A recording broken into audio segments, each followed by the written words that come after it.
سیاست کا حصہ ہے. زبانوں پہ کیا کرو؟ کنٹرول. زبان پہ کنٹرول کرو.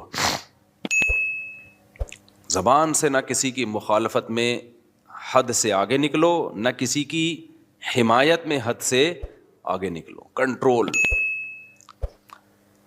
نبی صلی اللہ علیہ وسلم نے حضرت ابو بکر سے کیا فرمایا کہ لوگوں کو یہ زبان الٹے منہ جہنم میں ڈالے گی. یہ زبان ہے جو اوندھے منہ جہنم میں ڈالے گی لوگوں کو. اعتدال سے بھائی. دوسرا، جو لوگ میمز بناتے ہیں، اس طرح کی میمز بناتے ہیں جس میں کسی بھی سیاسی لیڈر کو بندر یا کتے کی شکل میں دکھایا جا رہا ہے، یہ اخلاق سے گری ہوئی حرکت ہے. یہ اس کی علامت ہے کہ آپ اخلاقیات کی ساری حدود کو توڑ چکے ہو. یہ غلط ہے. میں سمجھا پا رہا ہوں اپنی بات؟ اتنا آگے مت جاؤ. ہمیں یاد ہے کہ ہمارے ایک استاذ تھے، ان کے پاس ایک شخص اپنے بیٹے کو لے کر آیا. وہ مدرسے میں پڑھتا تھا، سدھر نہیں رہا تھا وہ بچہ. بڑا پرانا واقعہ ہے، لیکن کچھ واقعات ایسے ہیں جو یاد رہ جاتے ہیں ہمیشہ کے لیے. ان سے سبق ایسا ملتا ہے. تو باپ نے کہا کہ بھائی یہ میرا بیٹا سنبھل نہیں رہا ہے، مدرسے سے بھاگتا ہے اور غلط ایکٹیویٹیز میں ہے. تو ہمارے استاذ، وہ بہت ہی شفیق استاذ ہے نا، ہاتھ نہیں اٹھاتے کسی پہ. باپ نے بھی جب کہا کہ بھائی ایک دفعہ تو آپ اس کی ٹھکائی لگا دیں، تو انہوں نے ایک دفعہ لگائی اس کی ٹھکائی لڑکے کی. وہ پھر بھی نہیں سدھرا. پھر ان کے والد نے کہا حضرت سختی کریں اس کے اوپر. انہوں نے کہا بھائی میں کسی کو ٹھیک کرنے کے لیے اپنے اخلاق خراب نہیں کر سکتا، میں بگڑ جاؤں گا. جب ایک دفعہ آج چلتا ہے نا انسان کا گالیاں والیاں، پھر یہ فری اسٹائل ہو جاتا ہے. آپ نے دیکھا ہوگا بعض لوگ گالی سے بات شروع کرتے ہیں، گالی پہ ختم کرتے ہیں. وہ کہتے ہیں اب ہماری بریکیں کیا ہو گئی ہیں؟ فیل. اور یہ ہے، ہاتھ بھی انسان کے ایسے ہی چل جاتے ہیں. اب جو بیویوں کو مارتے ہیں نا، شروع میں شاید کوئی وجہ ہوئی ہو، اس کے بعد ان کا ہاتھ کیا ہوتا ہے؟ چل جاتا ہے. پھر بات بات پہ پھر وہ کہتے ہیں ہمیں نیند نہیں آتی جب تک بیوی کی کٹائی نہ کریں. تو جنگلی بن جاتے ہیں، اور پوچھنے والا تو کوئی ہوتا نہیں ہے. اور عدالت میں ایک دفعہ بیگم پہنچ گئی تو کمپرومائز کا راستہ بالکل ہی ختم. تو خاندان والے تو کنٹرول کرتے نہیں ہیں کہ بھئی یہ کیسے جنگلیوں کی طرح مار رہے ہو، پیٹ رہے ہو. یا تو عورت پاورفل ہو، بعض اوقات اس کا خاندان اتنا پاورفل ہوتا ہے کہ وہ خود ہی اس کے نٹ بولٹ داماد کے جو ہے نا سافٹ ویئر اپڈیٹ کر دیتے ہیں. وہ اگر پاورفل نہیں ہے پھر کیا کرے وہ؟ تو یورپ میں بھی یہ ہے اور پاکستان میں بھی. خوب سمجھ لو، جو خواتین کی این جی اوز بنی ہوئی ہیں نا، گھر توڑنے میں ان سے بڑا فنٹر کوئی ہے نہیں. آپ کی بیوی اگر کسی این جی او کے پاس چلی گئی نا اپنے حقوق کے لیے، تو بس سمجھ لو اب گھر ٹوٹا ہی ٹوٹا. وہ کبھی بھی کمپرومائز کا راستہ اختیار نہیں کریں گی کہ شوہر کو سمجھائیں کہ یہ ظلم ہے. یہ تو سمجھانا چاہیے نا، اس پہ سختی بھی کرنی چاہیے قانونی طریقے سے، کسی بھی طریقے سے. لیکن یہ خوب سمجھ لو، اگر کوئی خاتون این جی اوز کے پاس، کسی بھی این جی او کے پاس چلی گئیں، تو اب وہ این جی او اس کا بیڑا غرق کر کے ہی، عورت کا بیڑا غرق کر کے ہی چھوڑے گی. یہ ذہن میں رکھنا. زندگی بھر کے لیے بربادی. لیبل لگا ہوگا اچھا، لیکن بیڑا غرق ہو جائے گا اس کا. کیونکہ ان کو بنایا گیا اسپیشلی گھروں کو توڑنے کے لیے. میں جو بار بار خاندان کی بات کر رہا ہوتا ہوں، فیملی سسٹم کی بات کر رہا ہوتا ہوں، اس لیے کہ جو اسلام دشمن قوتیں ہیں نا، وہ بار بار فیملی توڑنے ہی کی بات کر رہے ہیں. اس کے علاوہ ان کا اور کوئی ٹاپک بولتے کیوں نہیں ہے؟ نہیں. اور کام بھی وہی ہم تو صرف باتیں کر رہے ہیں نا، کام کیا کر رہے ہیں ہم؟ وہ کام بھی وہی پیسہ بھی اسی پہ خرچ کر رہے ہیں. توڑو ان کو. کیا کرو؟ بھائی کو بہن سے توڑو، شوہر کو بیوی سے توڑو، بیٹی کو باپ سے توڑو. سمجھتے ہو کہ نہیں سمجھتے؟ بیٹی کو باپ کا باغی بناؤ اور ماں کا بھی باغی بناؤ. بہن کو کس کا باغی بناؤ؟ بھائی کا باغی بناؤ. بیوی کو کس کا باغی بناؤ؟ شوہر کا باغی بناؤ. بہو کو کس کا باغی بناؤ؟ ساس سسر کا باغی بناؤ. جس حد تک بغاوت ہو سکتی ہے اس پہ اربوں روپے کے سرمائے خرچ ہو رہے ہیں. ان کو اس سے کوئی غرض نہیں کہ پی ٹی آئی آتی ہے یا جے یو آئی آتی ہے, ایسے ہی کہہ رہے ہیں جو بھی آئے اس ٹاسک پہ ہم نے کام کرنا ہے. لہذا جب کوئی مظلوم عورت ان کے پاس جاتی ہے, جو باقی مظلوم بھی ہوتی ہیں, تو اس کا ظلم کا جو علاج کرتے ہیں نا وہ اس طریقے سے کہ ایک بہترین موقع ملا ہے خاندان توڑنے کا, اس آپشن کو پہلی فرصت میں استعمال کیا جائے. اور افسوس کی بات یہ, ہمارے جو ڈاکٹرز ہیں ماہر نفسیات, میں ان کو کہتا تھا نفسیاتی ڈاکٹر. ایک ڈاکٹر نے پیغام پہنچوایا, مفتی صاحب ہم کوئی نفسیاتی تھوڑی ہیں جو آپ ہمیں نفسیاتی ڈاکٹر کہتے ہو. تو بات صحیح ہے یار, یہ لفظ میں رجوع کر رہا ہوں. اس نفسیاتی ڈاکٹر کا مطلب ہے ڈاکٹر تو خود نفسیاتی ہے, تو یہ غلط جملہ میں نے کہا, ماہر نفسیات کہنا چاہیے. بعض دفعہ, ہمیشہ نہیں, بعض دفعہ ماہر نفسیات خود گھر توڑنے کا ذریعہ بنتے ہیں. خود ماہر نفسیات گھر توڑ رہا ہوتا ہے بیٹھ کے بیچارہ, اس کو پتہ نہیں ہوتا کہ میں جو علاج, کیونکہ ہمارے یہاں جو نفسیات پڑھی جا رہی ہے نا وہ گوروں سے لی جا رہی ہے. زیادہ تر علوم اور کتابیں کہاں سے آ رہی ہیں, بولو, وہاں سے. تو وہ اپنا خاندان نہیں بچا سکے, وہ تمہارا کہاں سے بچائیں گے؟ بچوں کی تربیت ہمیں بتا رہے ہیں وہ ماہر نفسیات تو یورپ میں پڑھ کے آئے ہیں. کیا ہو گیا تم لوگوں کو خدا کے لیے, مجھے تو رونے کا دل کرتا ہے. لوگ بڑے, ایسی خواتین بھی آ رہی ہیں, ایسے مرد بھی آ رہے ہیں ٹک ٹاک پہ, فیس بک پہ, آپ کو بچوں کی تربیت بتا رہے ہیں. ایکچولی بچوں کی سیلف رسپیکٹ, ایکچولی آپ بچے کو, میں نے ایک دفعہ ڈانٹا تھا تو سہم گیا تھا, تو میں نے کہا no problem, it is okay, اس طرح کر کے. اس سے تو بچے کی ویسی ایسی کی تھی تیسی ہو جائے گی. ان لوگوں کے بچے ہوتے کہاں ہیں جو ان سے آپ تربیت کا پوچھ رہے ہو؟ ایک آدھ بچہ کیا ہے, یہ تو ویسی گریبی میں پل جائے. کہ بچے کہاں ہیں ان لوگوں؟ بچے تو ہم لوگ کے ہیں الحمدللہ, ان کے کہاں بچے ہیں یار؟ ان سے پوچھو کہ تربیت کیسے ہوتی ہے. یہ ہے عقیدت میں اندھا ہو جانا, جو ابھی میں مثالیں دے رہا تھا نا. اب گورے نے پنکھا اچھا بنا لیا, ایئر کنڈیشن اچھا بنا لیا, چاند پہ پہنچ گیا, تو ہم اس کی چند چیزیں دیکھ کر اب عقیدت میں کیا ہو گئے ہیں, پاگل. جو چیز اس کے پاس نہیں ہے وہ بھی اس سے لے رہے ہیں. اور ہمارے اندر چند خامیاں ہیں وہی, اور وہ بھی ہماری نہیں ہے, ہمارے حکمرانوں کی وجہ سے ہیں. ہماری ہوتی تو یہیں کے ڈاکٹر یورپ میں کیوں ہوتے, امریکہ میں اتنی بڑی بڑی پوسٹوں پر کیوں بیٹھے ہوئے ہوتے بھائی؟ یہیں کے سائنٹسٹ اتنی بڑی بڑی پوسٹوں پر بیٹھے ہوئے ہیں. ٹاپ 10 سائنسدانوں میں پاکستانی کا شمار ہوتا ہے, ایک پاکستانی کا. تو اس کا مطلب پروڈکٹ غلط تھوڑی ہے, حکمران ہیں جنہوں نے بیڑا غرق کر کے رکھا ہوا ہے. تو جب بیڑا غرق ان لوگوں نے کیا ہوا ہے نا ہمارا, تو اب اس کی وجہ سے کچھ ہمارے اندر برائیاں بھی پیدا ہو گئیں. تو ان برائیوں کی وجہ سے بغض اور نفرت میں ہم اتنا آگے چلے گئے کہ اب ہر اچھائی بھی ہمیں کیا لگتی ہے, برائی لگتی ہے. تو یہ بھی بیلنس نہیں ہے. تو گورے سے مت پوچھا کرو بھائی, ماہر نفسیات جو ہے نا, وہ گورا اپنی قوم کو ڈپریشن سے نہیں بچا سکا, وہ اپنی قوم کو اسٹریس سے نہیں بچا سکا. اسٹریس کا اصل علاج اسلام کے پاس ہے. کچھ ماہر نفسیات ایسے ہیں جو مذہب کو بھی فالو کرتے ہیں, وہ بتاتے ہیں, وہ قرآن کی آیتیں ہی بتا رہے ہوتے ہیں.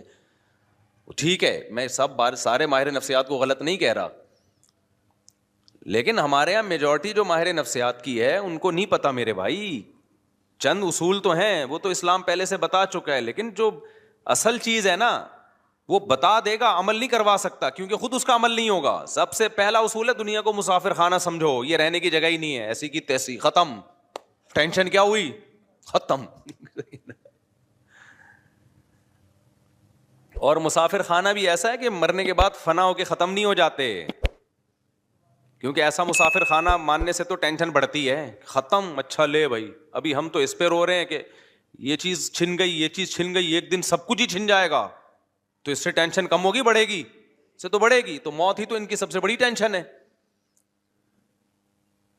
اب آپ کے پاس کوئی بندہ آیا, آپ اس کو کہہ رہے ہو دیکھو, وہ کہہ رہے میری گاڑی چوری ہو گئی, میں بہت اسٹریس میں ہوں. تو ہم کہیں دیکھو دنیا مسافر خانہ ہے, ایک دن سب ختم ہو جائے گا. تو ہم اس کو اس کی ٹینشن ختم کرنے کے لیے یہ بات کر رہے ہیں. اس وقت تو وہ کہہ لے گا ہاں یار سب ختم ہو جائے گا, تو ابھی ختم ہو گیا تو کیا ہو گیا, لیکن گھر جب جا کے اکیلے میں جب غور کرے گا نا, بولے گا یہ تو بڑی ٹینشن میں ڈال دیا مجھے. ابھی تو صرف گاڑی ختم ہوئی ہے, کل گردہ بھی ختم ہو جائے گا, آنکھیں بھی ختم ہو جائیں گی, قبر میں مرا ہوا ہوں گا. ابے یہ کیا ہے؟ تو اس سے ٹینشن کم نہیں ہوگی میرے بھائی, ٹینشن کیا ہوگی, خطرہ ہے, 100% ضروری نہیں لیکن امکان ہے کہ بڑھ جائے. بڑھاپے میں سب کچھ ختم ہو جاتا ہے, صرف ایک زندگی باقی ہوتی ہے آپ کی, نہ دیکھنے کے قابل نہ سننے کے قابل. تو جوان آدمی بڑھاپے کا سوچ سوچ کے خوش ہوتا ہے, یہ ٹینشن میں جاتا ہے. تو چیزیں ختم ہونے کے سے ٹینشن کم نہیں ہوتی, ٹینشن بڑھتی. ہاں جب ٹینشن ختم ہوگی, جب آپ کو پتا ہے یہاں جو ٹینشن ہے اگر صبر کیا, پہلی بات یہ اللہ کی طرف سے ہے, خود بخود نہیں, اتفاق سے کچھ بھی نہیں ہوتا دنیا میں, یہ اللہ کی طرف سے, اور آگے اس کا بدلہ ملنے والا ہے. یعقوب علیہ السلام سے زیادہ کس کی ٹینشن ہو سکتی ہے؟ بچہ گم گیا, لیکن کیا فرماتے ہیں, اعلم من اللہ, میں اللہ کے بارے میں وہ جانتا ہوں جو تم نہیں جانتے. اللہ سے امیدیں بھی لگائی ہوئی ہیں, ساری زندگی روتے روتے گزری, مگر ایک تسلی بھی ہے, رونا غیر اختیاری چیز ہے, اس پہ تو کوئی پابندی نہیں لگا سکتا. بلکہ ماہر نفسیات تو کہتے ہیں کہ رونا بہتر ہے نہ رونے سے. نہ رونا اس کی علامت ہے آپ شوق میں گئے ہوئے, پتہ نہیں کھوپڑی کام بھی کر رہی ہے کہ نہیں کر رہی ہے. رونا تو اس کی علامت ہے پورے 14 طبق آپ کے ابھی صحیح ہیں, سیٹنگ پہ چل رہے ہو آپ. غم کی بات پہ رونا آ رہا ہے, خوشی کی بات پہ خوشی ہو رہی ہے. بعض لوگ ایسے بیوقوف ہوتے ہیں نا, لطیفے پہ ہنستے ہیں, یہاں بیٹھے ہوتے ہیں میرے سامنے نا, اتنا اچھا لطیفہ سناتا ہوں پھر بھی یوں کر کے بیٹھے ہوئے ہیں. تو مجھے غصہ آ رہا ہوتا ہے, یار یہ بندہ ہے کیا ہے.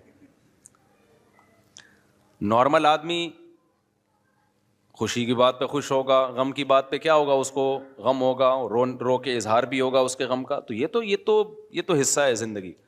اس سے آگے جب معاملہ بڑھتا ہے تو وہ خراب ہو جاتا ہے معاملہ, وہ معاملہ کیا ہو جاتا ہے, خراب. تو یعقوب علیہ السلام کو کیسی تسلیاں تھیں, موسیٰ علیہ الصلوۃ والسلام کتنی پریشانیوں میں. قوم جب کہتی ہے ہم تو اے موسیٰ تیرے آنے سے پہلے بھی اوذینا من قبل ان تأتینا ومن بعد ما جئتنا, اے موسیٰ تیرے آنے سے پہلے بھی مصیبتوں میں تھے, تیرے آنے کے بعد بھی مصیبتیں کم نہیں ہوئی بلکہ اور بڑھ گئیں.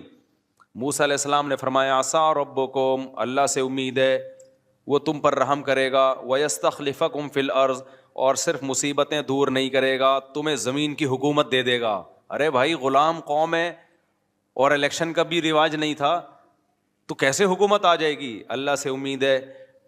استعینوا باللہ واصبروا, اللہ سے مدد طلب کرو, صبر کرو. ان الارض للہ, یہ تسلی کا جملہ ماہر نفسیات کے پاس جو گوروں سے متاثر ہوتے ہیں ان کے پاس یہ جملہ نہیں ہے. ان الارض للہ, زمین کا مالک کون ہے؟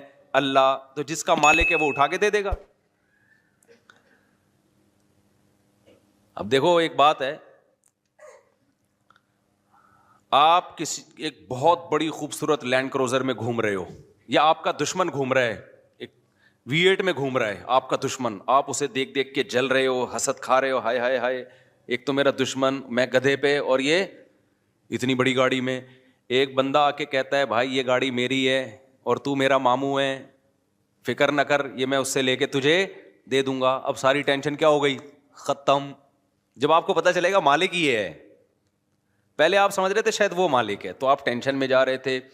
جب آپ کو پتہ چلے گا وہ مالک ہے ہی نہیں, او بھائی مالک کون ہے, یہ صاحب ہیں, یا میرا باپ میرا اس کا مالک ہے. ماموں کو بھی چھوڑو, باپ جب مثال دینی ہے تو پھر پوری خاندانی مثال ہو نا.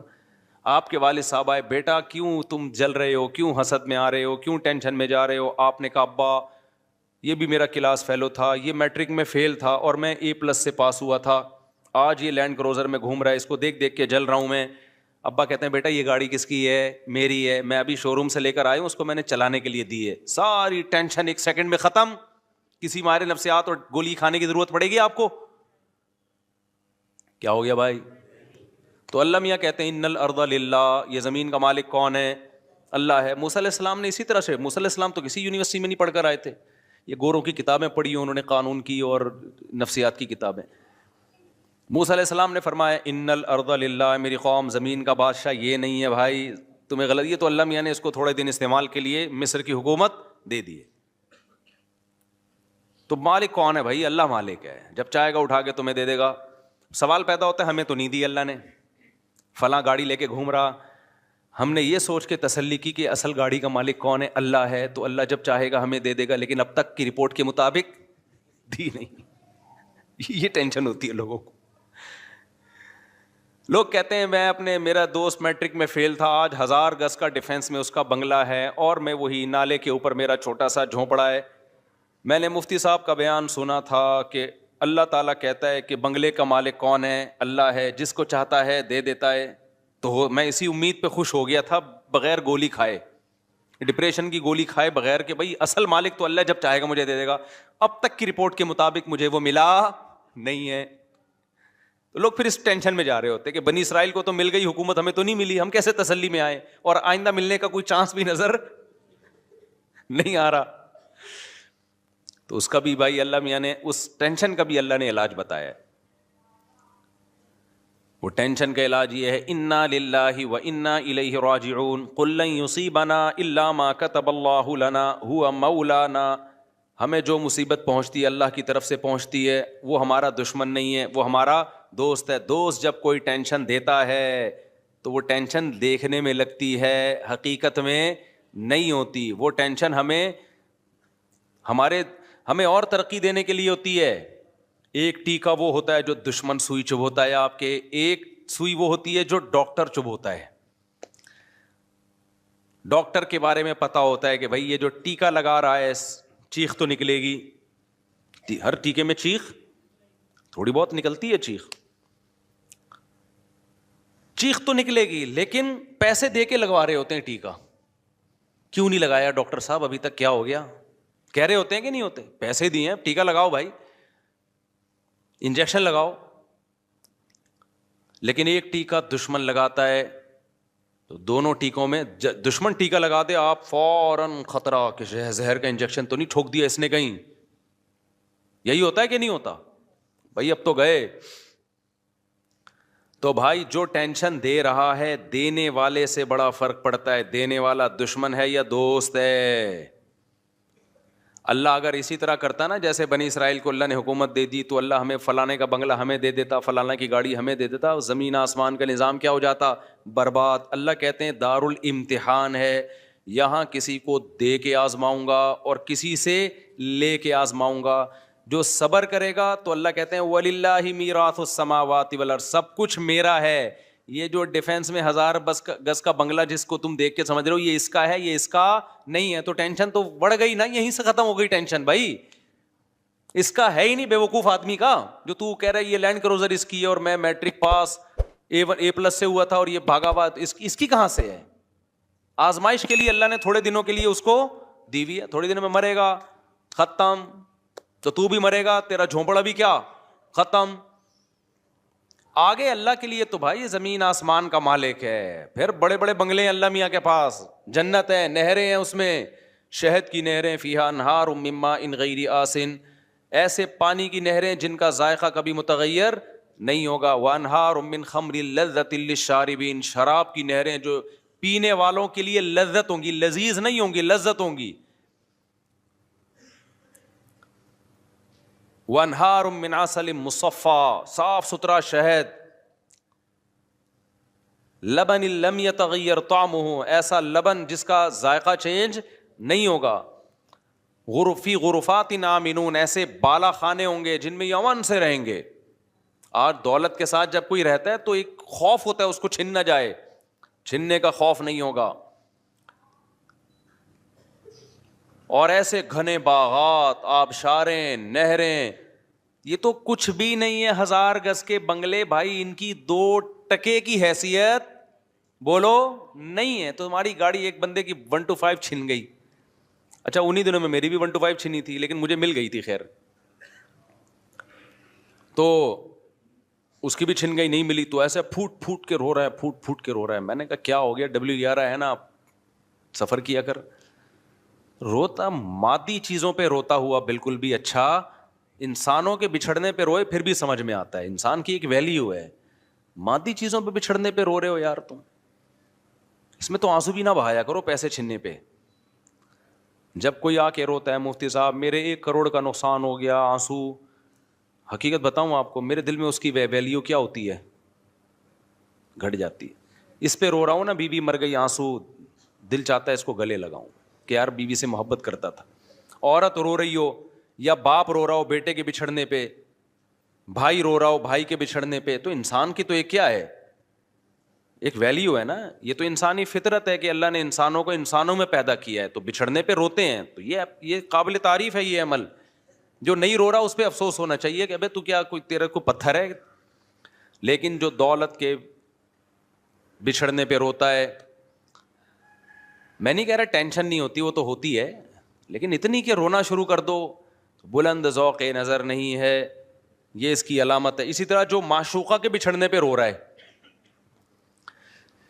یہ بھی بلند ذوق نظر. اتنا عشق میں آگے جاؤ نہیں میرے بھائی, اتنا عشق میں آگے جاؤ ہی نہیں, اعتدال رکھو. اور جو جس معشوقہ پہ تم پاگلوں کی طرح مر رہے ہو نا, سوچ لو اس کا بڑھاپا بھی آنے والا ہے کل. تھوڑی سی آڑی ترشی ہو گئی تو پھر دیکھنا کون مرتا ہے. عاشق کے دعوے دیکھو نا, ایسے مجھے پاکیزہ محبت اور پاکیزہ واکیزہ محبت. پاکیزہ محبت ہے تو یہ پھر 90 سال میں کر کے دکھانا یہ والی محبت اس سے, جب یہ 90 کی ہو جائے گی.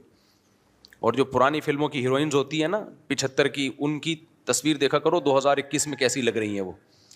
تو وہ ہیروئن ہو کے ایسی لگ رہی ہوگی تو تم سوچو کہ تمہاری والی تو کیا ہوگی, وہ کیا لگے گی.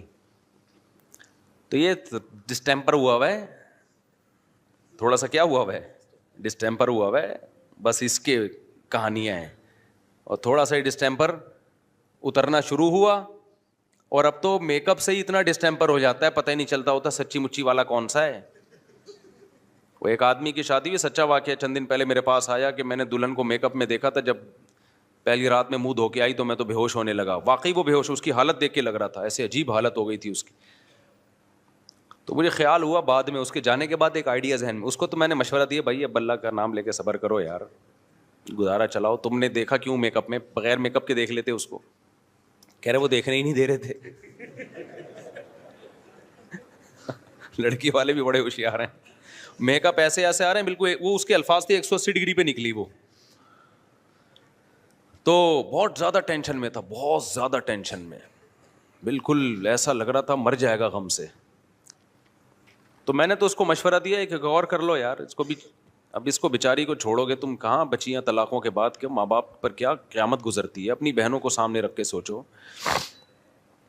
تو کہہ رہے انہوں نے مجھے دھوکہ دیا ہے. میں نے کہا دھوکہ تو سبھی اسی طرح ہی کرتے ہیں.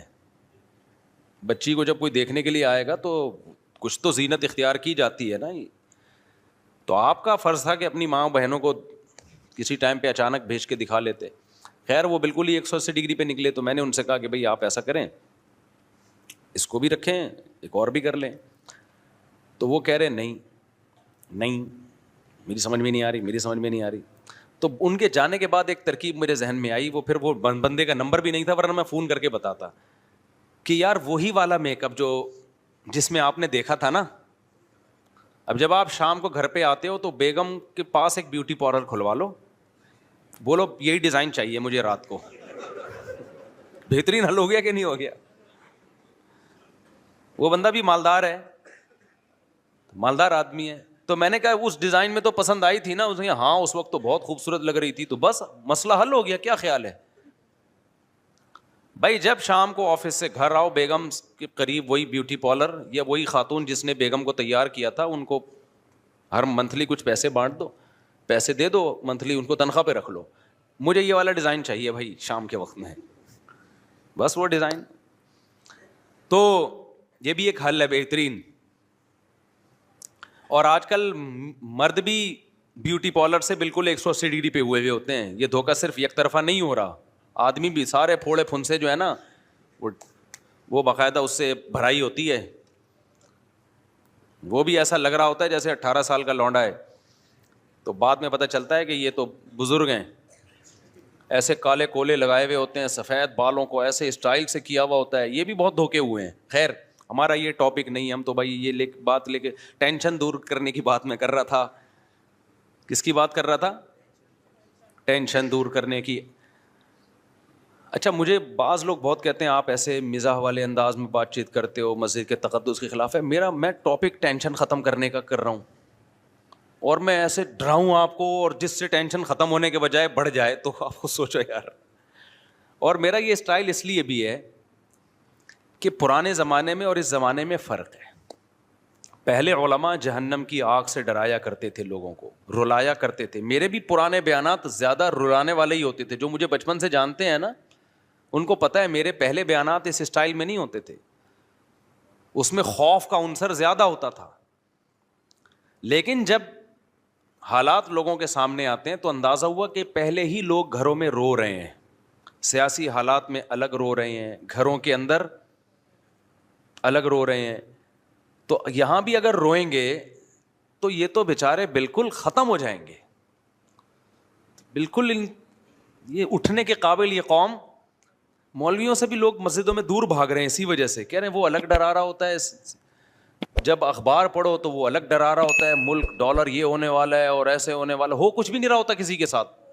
جن کے ساتھ ہو رہا ہوتا ہے وہ تو چلو ہو رہا ہے, جن کے ساتھ نہیں ہو رہا ہوتا ہے نا وہ بھی خوف میں آئے ہوئے ہوتے ہیں. تو اس لیے بھائی ہمارا اسٹائل چینج نہ کرواؤ, یہ نیچرل ہے, یہ نہیں ہو سکتا. مجھے مسلسل لوگ روک روک کے روڈوں پہ روک روک کے آپ جو ہے نا یہ اسٹائل چھوڑ دیں. آپ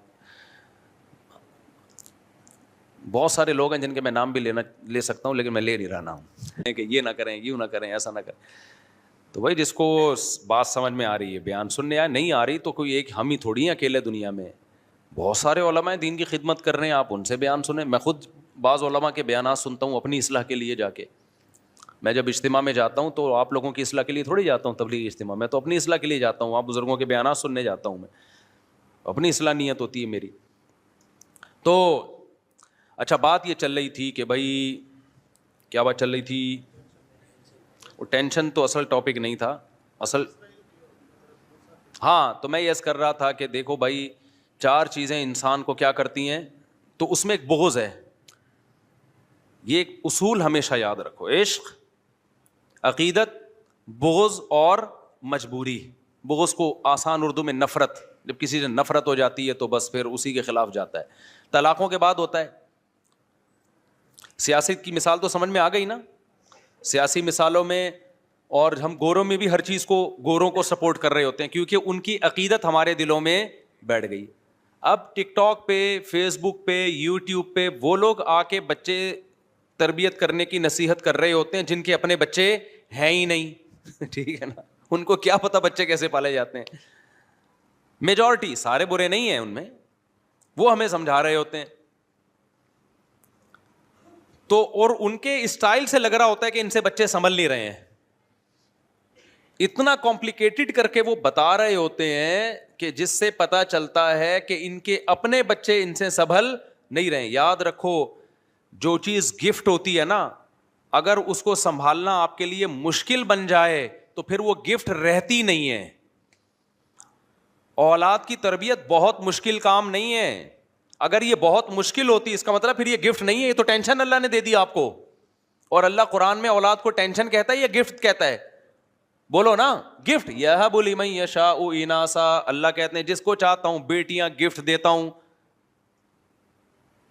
دیکھو ایک گفٹ ہوتا ہے آپ کو کسی نے مٹھائی کا ڈبہ لا کے دے دیا, تھوڑا سا تو اس کو بھی سنبھالنا پڑتا ہے, فریج میں رکھ دو خراب نہ ہو جائے. ہر گفٹ کو تھوڑا سا تو سنبھالنا. یہ جو بچے بگڑتے ہیں نا ان کے اکثر بگڑتے ہیں جو تھوڑا سا بھی نہیں سنبھال رہے ہوتے. چرسیوں میں بیٹھ رہا ہے, ہیروئنز میں بیٹھ رہے ہیں, ان کو فکر ہی نہیں ہے, ٹائم ہی نہیں دے رہے بالکل ان کو, یا بدتمیزی سے ان سے بات کرتے ہیں, ان کے اخلاق خراب کر دیے.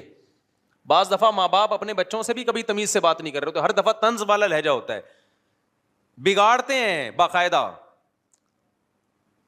تو اب مجھے بتاؤ مٹھائی کا ڈبہ کوئی گفٹ دے کے گیا آپ کو, تو اس کو تھوڑا سا تو سنبھالنا پڑے گا آپ کو. یار فریج میں رکھ دو, 1 ہفتے کے اندر اندر کھا لو, یہی ہوگا نا. اور ذرا ٹائم پہ کھاؤ, ایسا نہ ہو کہ 6 لڈو کھا لیا آپ نے, ایک دم شوگر ہائی ہو گئی, یہ پیٹ خراب ہو گیا, 1 کھا لو 2 کھا لو. ہر گفٹ کو تھوڑا سا سنبھالنا پڑتا ہے, لیکن بہت زیادہ سنبھالنا پڑ جائے تو وہ گفٹ نہیں رہتا, وہ ٹینشن ہے.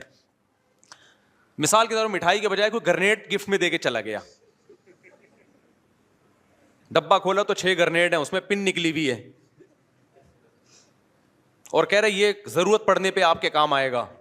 کبھی دشمن سے مقابلہ ہوا, آپ کہو گے میرے کام بعد میں آئے گا, یہ مجھ پہ پہلے پھٹے گا.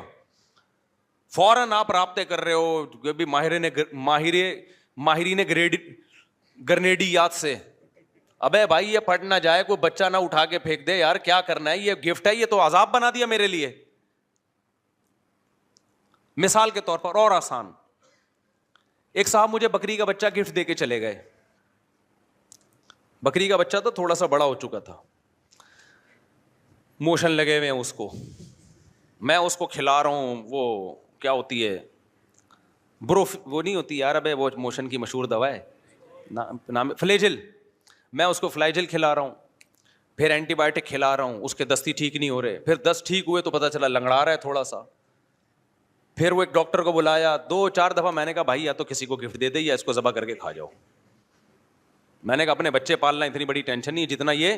اس بیچارے کی نیت نہیں تھی ایسی، وہ تو ہمارے پاس ہو سکتا ہے آگے بیمار ہو گیا ہو یا پہلے سے بیمار ہو واللہ عالم، لیکن اس گفٹ کو جو اب میں اس کے لیے نا موٹیویشنل اسپیکرز کو سن رہا ہوں کہ ایکچولی بچوں بکری کے گفٹ کیسے، میں یوٹیوب پہ سرچ بھی کر رہا تھا کہ بکری کے بچے کو موشن لگے تو کیا کرنا ہے، تو میں پھر ماہر جو ڈاکٹرز وہاں سے آئے ہیں ان سے میں گائیڈنس لے رہا ہوں کہ جی یہ بچے میں بیماری ہو جائے تو کیسے. اس کا مطلب بھائی یہ بچہ گفٹ نہیں ہے، یہ عذاب جان ہے، یہ کسی نے اپنی ٹینشن آپ کو پہنائی ہے. بعض دفعہ یہ ہوتا ہے کہ گفٹ کا لیبل ہوتا ہے لیکن ٹینشن آپ کو بولو پہنائی جا رہی ہوتی ہے. کہ یار مفتی صاحب کو شوق ہے یہ بسم اللہ ہی اللہ اکبر پڑھ کے وہاں. تو اللہ تعالیٰ نے اولاد کو گفٹ قرار دیا ہے. کیا قرار دیا ہے؟ اس کی تربیت کوئی بہت راکٹ سائنس کی ضرورت نہیں ہے، ورنہ یہ گفٹ نہیں ہے، یہ عذاب جان ہے. تبھی تو ان لوگوں نے راکٹ سائنس رکھا ہوا ہے اس کی تربیت میں نا، تبھی ان کے 2 ہوتے ہیں، 2-3 کہ بہت مشکل کام ہے، اس کو بہت زیادہ مشکل ہے، تبھی اولاد کو بوجھ بھی سمجھتے ہیں. ایسا بالکل بھی نہیں ہے. چند چیزیں ہیں بچے کی تربیت میں، وہ کر لو، پھر غالب یہی ہے کہ انشاءاللہ نیک بچہ بنے گا. پھر بھی بگڑ جائے تو وہ تو 100% تو بھائی گارنٹی کسی کی بھی نہیں ہوتی. نوح علیہ السلام کا بچہ بھی تو بگڑ گیا تھا نا. تو چند چیزیں ہیں، وہ چند چیزیں کیا ہیں؟ بچے کو برے ماحول میں بیٹھنے، بولو ابھی بول لو نا یار، اس کی دوستیاں مت کرو. اور دوستیاں زیادہ خراب ہوتی ہیں اسکولوں میں. بعض دفعہ اچھے اسکول میں بچہ بگڑ، یاد رکھو اسکولوں کا سسٹم نہ ہوتا نا تو سب نیک ہوتے. یہ تو میں لکھ کے دے دوں آپ کو. اسکول اور کالجز اگر نہ ہوتے تو ہم ایجوکیشن حاصل کرتے نہ کرتے، ٹھیک ہے ایجوکیشن میں بھی، لیکن نیک سب ہوتے. یہ ذہن میں رکھنا. ہمارے اسکولنگ سسٹم اور کالج اور یونیورسٹیوں کا جو سسٹم چل رہا ہے نا، وہ سسٹم نہیں ہے، وہ سسٹم ہے. تو بچوں کی تربیت کا مسئلہ بھی اتنا زیادہ اس کو کمپلیکیٹڈ نہیں بنائے، ورنہ یہ نعمت نہیں ہے. یہ کیا، تبھی تو ان سیکولر لوگوں کے 2-3 ایکچولی پالنا بہت مشکل، ایکچولی صرف بچے پیدا ہی نہیں کرنے ہوتے، ایکچولی ایک ایک بچے کو وہ چاہیے، وہ کیا کہتے ہیں، ہمیں تو وہ بھی نہیں پتا کیا چاہیے ان کو اتنی زیادہ.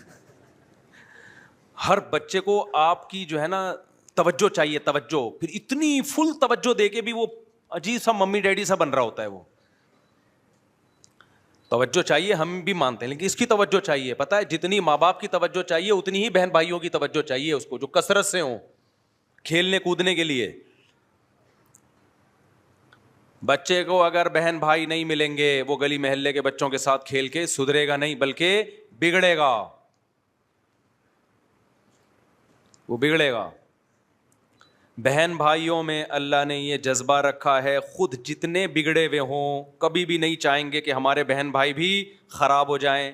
دوستوں میں اللہ نے یہ جذبہ رکھا ہے، اگر ایک چرس پیتا ہے وہ چاہے گا میرا دوست بھی چرس پیے. یہ فرق ہے. اور بچے کو بچے تو چاہیے لازمی، ورنہ وہ مینٹلی گروتھ نہیں کر پائے گا. اگر آپ اس کو بہن بھائی نہیں دیں گے آپس میں کھیل کود کے لیے تو وہ کہاں دوستیاں لگائے گا؟ وہ محلے پڑوسوں میں دوستیاں لگائے گا. وہ کزن بھی خراب کرتے ہیں، ان میں بھی وہ بات نہیں ہوتی جو سگے بہن بھائیوں میں ہوتی ہے. بعض دفعہ ہومو سیکسولیٹی میں کزن کی وجہ سے لڑکا مبتلا ہو جاتا ہے. کزن خراب کرتا ہے اپنے کزن کو کیونکہ محرم رشتہ نہیں ہے. سمجھتے ہو کہ نہیں سمجھتے؟ پھر بھی کزن باہر سے بہرحال بہتر ہوتے ہیں. کزن میرج کیوں جائز ہے؟ اس لیے کہ نامحرم ہے وہ.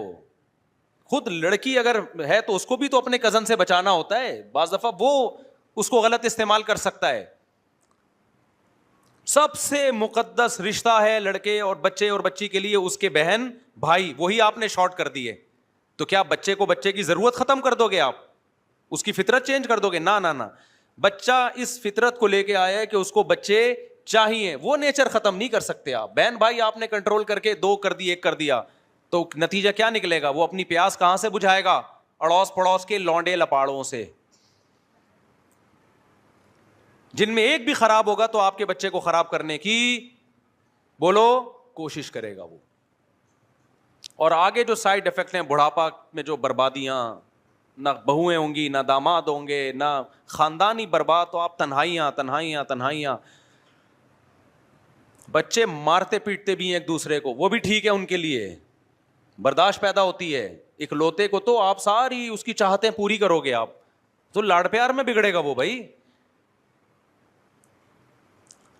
دیکھو، فوج کو تیار کیا جاتا ہے بارڈر پہ لڑنے کے لیے، تو فوجیوں کا ممی ڈیڈی بنایا جاتا ہے یا ٹھڈے مارے جاتے ہیں؟ اس سے میں نہیں کہہ رہا کہ اپنے بچوں کو ٹھڈے مارو آپ، کیونکہ آپ کوئی بارڈر پہ لڑنے کے لیے تھوڑی تیار کر رہے ہو ان کو.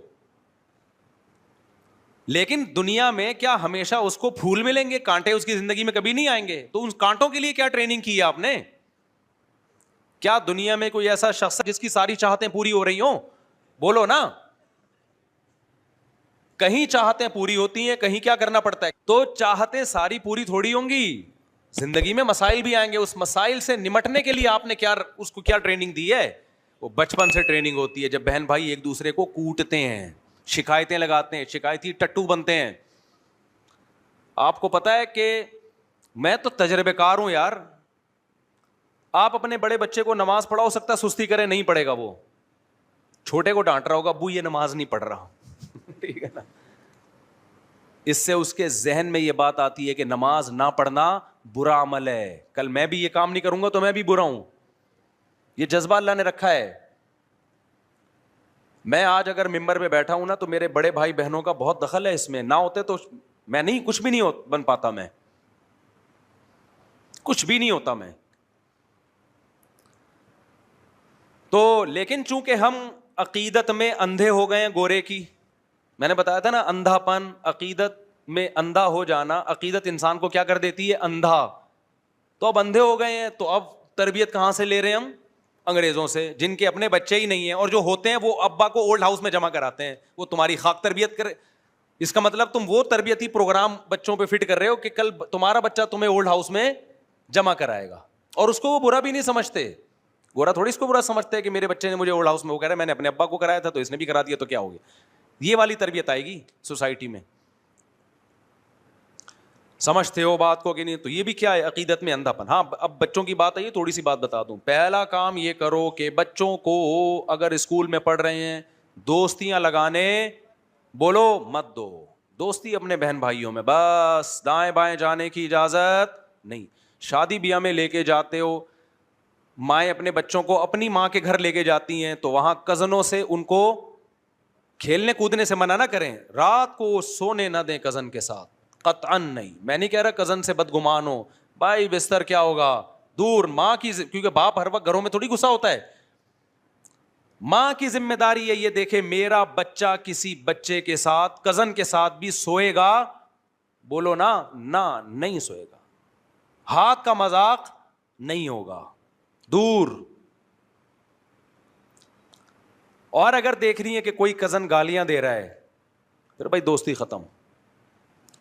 اس کو دور رکھیں، اپنی نگرانی میں رکھیں بچوں کو. ایک کام تو یہ کرنا ہے. مولانا شیخ الحدیث مولانا زکریا رحمۃ اللہ علیہ فرماتے تھے کہ میرا بچہ نماز میں اگر شیخ الحدیث کہتے ہیں کہ میرے والد صاحب میری نگرانی کرتے تھے، میں نماز میں اگر کسی شخص کے ساتھ کھڑا ہوں، ظہر کی نماز میں، عصر میں بھی اگر اسی کے ساتھ کھڑا ہوا مل گیا، تو ابا پوچھتے تھے یہ تمہارا کیا لگتا ہے کہ ظہر میں بھی اس کے ساتھ تھے اور عصر میں بھی اس کے ساتھ، یہ کیا لگتا ہے بھائی؟ تو بچوں کے لیے دوستیاں کیا ہیں؟ بولو خطرناک. اور یہ جب تک نہیں روک سکو گے جب تک اپنے بہن بھائی زیادہ نہ ہو، ورنہ وہ تنہائی کا شکار ہو جائے گا. دوسرا کام آپ نے کیا کرنا ہے؟ بچوں سے بات ہمیشہ تمیز سے کیا کرو. بدتمیزی والا لہجہ اختیار بولو نا. بچوں کو آپ اخلاق سکھانا چاہتے ہو تو بد اخلاقی سے بات چیت بچوں کے اخلاق کو خراب کر دیتی ہے. بعض دفعہ باپ کا یہ اسٹائل ہوتا ہے، بعض دفعہ ماں کا یہ اسٹائل ہوتا ہے. اندھا ہے، نظر نہیں آ رہا. ماں نے کوئی چیز منگوائی نا، بیٹا کنگھا لے کے آؤ، اب وہ نہیں مل رہا اس کو، یہ پڑا ہوا ہے، اندھا ہے، نظر نہیں آ رہا.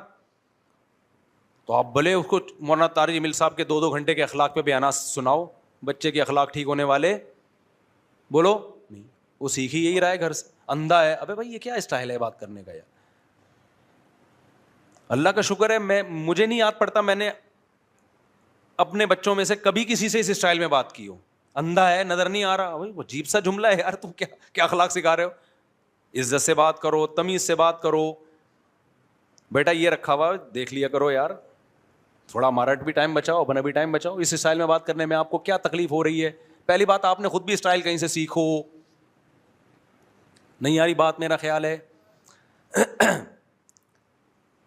ہر وقت طنز, ہر وقت آنے, یہ کسی کام کا نہیں ہے, یہ کچھ بھی نہیں کر سکتا, یہ کر رہے ہوتے ہیں ماں باپ. وہ کہتے ہیں میں یہ کر ہی نہیں سکتا کچھ. اس کو اس پہ فخر محسوس ہونا, اس ذلت تھوڑے دن تک محسوس ہوتی ہے, اس کے بعد محسوس ہونا ختم. اس کو آرام محبت دو یار. ہاں اس میں ایک لمٹ ہونی چاہیے. لاڈ پیار میں ایسا نہ ہو کہ لمٹ کو کراس کرنا شروع کر دے. تبھی حدیث میں آتا ہے لا ترفع عنہم عصاک, لاٹھی گھر میں لٹکنی چاہیے, روب بھی ہو. بیٹا اصل تو یہی ہے کہ کائنڈلی بیٹا یہ لے آئیے, پانی لے آئیے, تھوڑا خدمت بھی لو ان سے. گدھا نہیں بنا کے رکھو لیکن ان سے خدمت. گھر میں بیٹھے ہوئے ہو, اپنے بچوں سے بولو بیٹا پانی لے کر آؤ. اتنا زیادہ ان کو رسپیکٹ دینا کہ اپنا باپ بنا کے رکھ لینا. اس سے بچہ کیا ہوگا؟ بگڑے گا. تمیز, الفاظ تمیز کیوں؟ بیٹا ذرا پانی لے آؤ. ابے پانی لاؤ, یہ اسٹائل ہوتا ہے. لے تو پھر بھی آئے گا, خدمت کا جذبہ بھی پیدا ہوگا, اخلاق کی ایسی کی تیسی, بغاوت پیدا ہوگی اس میں. بیٹا جاؤ پانی لے کر آؤ, شاباش. ایسے شاباش کا لفظ بول دو آخر میں, کائنڈلی لگا دو. ڈیفینس والے کائنڈلی لگائیں, ہم لوگ شاباش لگاتے ہیں چونکہ ابھی پرانے لوگ ہیں.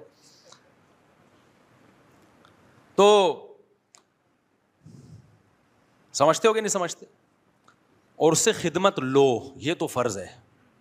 ماں کو چاہیے باپ کی خدمت لے, باپ کو چاہیے بچوں سے کس کی خدمت لے؟ ماں کی. ماں کھانا پکا رہی ہے, باپ کو چاہیے بیٹی کو بولے بیٹا تمہاری ماں کب سے گھنٹے سے کچن میں کھڑی ہوئی ہے, تمہارا فرض بنتا ہے. ہو الٹا رہا ہے, صحیح ہے نا. جب باپ خدمت لیتا ہے اولاد سے تو ماں بولتی ہے ابھی تو آ کے اسکول سے بیٹھے ہیں, تھکے ہوئے ہیں, آپ نے بھی ان کو بس ہر وقت. تو اس سے بچے کے دل میں باپ کے خلاف بغاوت کے جذبات پیدا ہوتے ہیں. سمجھتے ہو کہ نہیں سمجھتے ہو؟ خیر اب یہ ٹاپک بڑا لمبا ہے, ابھی میں کیا کس سے لے کے بیٹھ گیا. ابھی تو میں جو اصل ٹاپک ہے اس کو سمیٹتا ہوں. تو مطلب کہ راکٹ سائنس نہیں ہے, چند چیزوں کا خیال کرنا پڑتا ہے. پھر بھی بگڑ جائے تو بگڑنے دو, ایسی کی تیسی سال. تو کیا کریں اب, یہی تھوڑی کہ پورا دماغ اسی پہ خرچ کر دیں. اس لیے میں کہتا ہوں اتنے بچے پیدا کرو, 2-4 اسپیئر میں بگڑنے کے لیے بھی رکھو. ہاں ایک ہی 2 ہی بچے ہی ہو گئے, پوری تربیت کے بعد بھی بعض دفعہ بگڑ جاتا ہے. 1-2 ہی, ایک ہی انڈا وہ بھی گندا, تو تمہارا تو مستقبل برباد ہو گیا. اتنے ہوں 2-4 بگڑ بھی گئے تو افورڈ کر سکو ان کو. سارے پھر بھی نہیں سدھرتے, اللہ کرے سدھریں سارے ہی سب کے, لیکن بعض دفعہ ہوتا ہے ایک آدھ آڑا ترچا نکل آتا ہے, وہ نہیں سیدھا ہوتا. تو اتنے ہوں دوسرے کے, چلو یار ایک بگڑ بھی گیا تو چلے گا. خیر.